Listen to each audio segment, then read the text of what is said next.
Assalamualaikum Sobat Tirai Goib, salam jumpa di channel cerita horor. Di channel ini, akan kami ajak kalian menyelusuri dunia mistis, yang tegang dan menyeramkan. Silahkan subscribe, like, komen dan share. Serta tekan tombol loncengnya, supaya kalian tidak ketinggalan cerita terbaru dari channel kami. Yang sudah subscribe semoga masuk surga. Aku adalah Raka, anak bungsu dari keluarga Surodiningrat, keluarga terpandang di desa kecil bernama Karangjati. Rumah kami megah, berdiri dengan gagah di atas bukit yang menghadap langsung ke hamparan sawah. Namun, di balik tembok-tembok besar itu, tersimpan rahasia kelam yang sudah berpuluh-puluh tahun menghantui keluarga kami. Ibuku, Ningsih, pernah bercerita bahwa nenekku, Sri Handayani, adalah orang yang memulai semua ini. Pesugihan yang dikenal sebagai ngipri monyet menjadi jalan pintasnya untuk mempertahankan kehormatan keluarga. Ritualnya menjijikan dan penuh darah, melibatkan sesajen berupa ayam cemani, kain kafan, dan kembang 7 rupa yang selalu diberikan kepada makhluk bernama jin kala ireng. Sebagai imbalan, keluarga kami hidup berkecukupan, dihormati, dan dijauhkan dari kesulitan. Namun, setiap tahun, pesugihan itu meminta tumbal, nyawa manusia, yang harus berasal dari keluarga besar kami sendiri. Hingga kini, sudah 7 anggota keluarga yang tewas secara mengenaskan. Pamanku, Paman Londo, ditemukan tergantung di pohon beringin dengan wajah yang menghitam. Bibiku, Bu Siti, meninggal karena keracunan tanpa sebab yang jelas. Anak-anaknya juga mengalami nasib serupa, membuatku merasa bahwa kami, keluarga ini, sudah dikutuk. Namun, cerita ini bukan sekadar tentang kematian mereka. Ini adalah tentang bagaimana keluargaku berusaha keluar dari jeratan pesugihan yang diwariskan itu. Pagi itu, aku duduk di ruang tengah bersama kakakku, Alif, dan ibu. Ayah sedang pergi ke Surabaya untuk urusan bisnis. Suasana rumah terasa aneh, dingin dan sunyi. Bahkan suara angin pun seperti membawa desahan yang menyeramkan. "Ibu, kenapa belakangan ini sering ada bau anyir di ruang belakang?" tanyaku, mencoba memecah keheningan. Ibu terdiam. Pandangannya kosong, tapi wajahnya menyiratkan ketakutan yang sulit dijelaskan. "Kamu masih ingat kematian Paman Londo, Raka?" tanya ibu dengan suara pelan, hampir seperti berbisik. Aku mengangguk, mencoba menahan rasa takut yang tiba-tiba menyeruak. Malam sebelum dia meninggal, dia juga mencium bau anyir. Itu pertanda kala ireng akan datang menjemput, kata ibu dengan raut wajah gelisah. Ucapannya membuat bulu kuduku berdiri. Aku menelan ludah, mencoba memahami apa yang baru saja dikatakan ibu. Tiba-tiba, suara ketukan keras terdengar dari arah dapur. Aku dan Alif langsung bangkit. Tanpa pikir panjang, kami menuju ke arah suara itu. Namun, saat kami sampai di sana, dapur kosong. Hanya ada ember air yang terguling dan pintu belakang yang berayun pelan. "Siapa tadi?" Alif bertanya, suaranya bergetar. "Aku tidak tahu," jawabku. Namun, saat kami hendak kembali ke ruang tengah, mataku menangkap sesuatu. Di lantai dekat pintu, ada jejak kaki hitam, basah, dan berbentuk aneh. "Alif itu," aku menunjuk jejak tersebut. Wajah Alif memucat. "Bukan manusia," bisiknya. Malam itu, ibu memutuskan untuk menghubungi seseorang bernama Pak Marwan, seorang dukun yang katanya pernah membantu keluarga lain melawan pesugihan. Pak Marwan datang dengan membawa dupa, kembang melati, dan sebuah keris kecil yang ia masukkan ke dalam sarung di pinggangnya. "Keluarga ini telah lama menjadi target kala ireng," ucapnya dengan nada serius setelah memeriksa rumah. "Pesugihan ini tidak akan selesai kecuali pengikatnya, yakni pemimpin pesugihan, dihentikan." "Jelas Pak Marwan. Kami semua tahu siapa yang dimaksud, nenek. Namun, nenek sudah lama meninggal. Bagaimana cara kami memutuskan ikatan itu?" pikirku bingung. Pak Marwan hanya berkata, "Ritual terakhir nenek kalian meninggalkan sesuatu yang menjadi jangkar atau pengikat, bagi kala ireng untuk terus menuntut tumbal.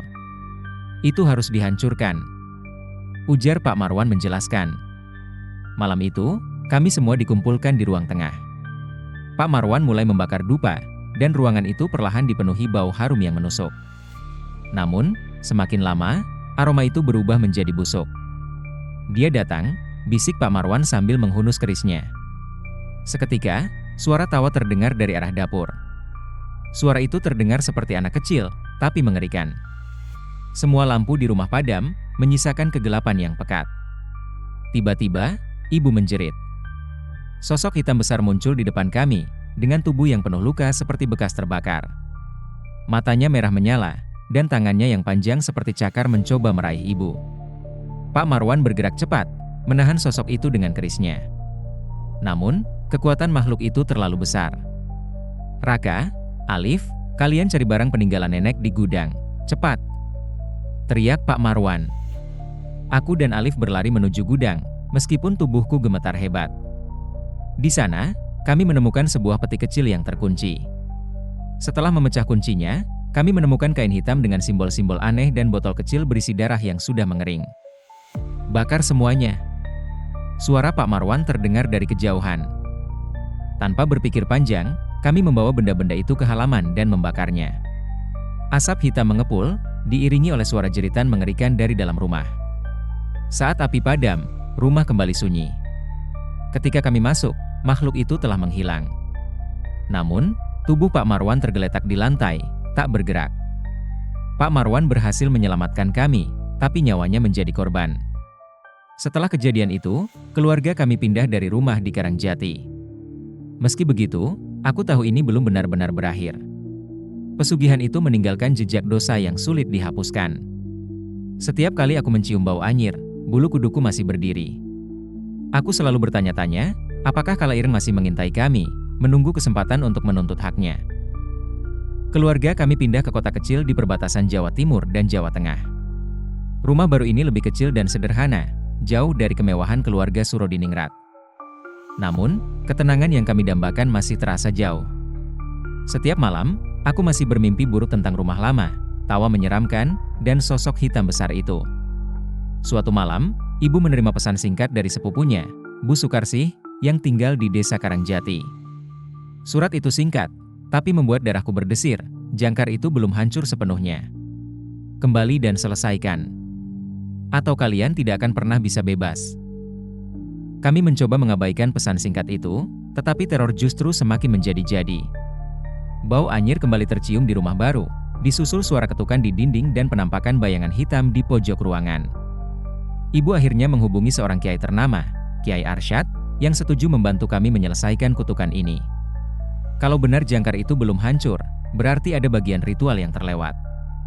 Kita harus kembali ke Karangjati dan menemukan akar masalahnya, ujar Kiai Arsyad dengan nada tegas. Kami kembali ke rumah lama dengan hati berat. Halaman yang dulu asri kini penuh dengan ilalang, sementara rumah megah itu terlihat menyeramkan dengan warna dinding yang mulai terkelupas. Kiai Arsyad langsung menuju ruang bawah tanah, tempat nenek dulu melakukan ritual pesugihan. Di ruang itu, ada satu tempat yang belum tersentuh, sumur tua yang tertutup batu besar. Kiai Arsyad meminta kami membukanya. Setelah bekerja keras menggeser batu itu, aroma busuk menyergap. Di dasar sumur, ada bungkusan kain hitam lain yang terlihat membusuk. "Itu dia. Jangkar utama," ujar Kiai Arsyad. Kami menarik bungkusan itu ke atas dan membukanya. Isinya adalah tulang belulang kecil jelas milik bayi, yang diikat dengan benang merah. Roh bayi ini yang menjadi pengikat Kala Ireng. Nenekmu mengorbankannya untuk kekayaan. Jelas Kiai Arsyad. Air mataku menetes. Bagaimana mungkin nenek tega melakukan ini? Tanyaku dalam hati. Kiai Arsyad memimpin doa panjang untuk memutuskan ikatan dengan jin Kala Ireng. Kami membakar tulang belulang itu di atas api unggun kecil, sambil memohon pengampunan. Namun, di tengah proses itu, angin kencang tiba-tiba bertiup, memadamkan api. Sosok hitam besar muncul lagi dari balik sumur, kali ini lebih menyeramkan. Matanya menyala merah, dan taring tajam terlihat di mulutnya. "Beraninya kalian menghancurkan ikatanku," suaranya menggema, membuat tanah bergetar. Kiai Arsyad tidak gentar. Ia menghunus tongkat kayu yang dipenuhi tulisan ayat suci dan mengarahkannya ke makhluk itu. Jin Kala Ireng meraung kesakitan, tubuhnya perlahan menghilang menjadi asap hitam. "Cepat, nyalakan apinya lagi," seru Kiai Arsyad. Aku dan Alif menyalakan kembali api, dan kali ini api membesar, menghabisi tulang belulang itu sepenuhnya. Saat api padam, suara raungan berhenti. Rumah yang semula terasa berat kini menjadi tenang. Keesokan harinya, kami meninggalkan rumah itu untuk selamanya. Kiai Arsyad meyakinkan kami bahwa ikatan dengan Kala Ireng telah diputus, dan pesugihan nenek tidak lagi mengikat keluarga kami. Meski begitu, perasaan bersalah masih membebani kami. Harga yang dibayar nenek untuk kekayaan begitu besar, meninggalkan luka yang sulit disembuhkan. Beberapa tahun kemudian, aku mendengar bahwa rumah itu akhirnya dihancurkan oleh pemerintah setempat untuk pembangunan jalan. Ketika aku mendengar kabar itu, aku merasa lega, seolah-olah bagian terakhir dari masa lalu kelam itu telah lenyap. Keluargaku kini hidup sederhana, jauh dari kemewahan, tapi kami bahagia. Tidak ada lagi bau anyir atau suara ketukan aneh. Namun, setiap kali aku melihat sumur tua, dimanapun itu, aku tak bisa menahan rasa takut. Aku tahu bahwa di luar sana, masih ada banyak cerita serupa, kisah tentang keserakahan yang membawa kutukan dan kehilangan. Terima kasih Sobat Tirai Goib, jangan lupa subscribe, like, komen dan share, serta nyalakan tombol loncengnya. Yang sudah subscribe semoga masuk surga.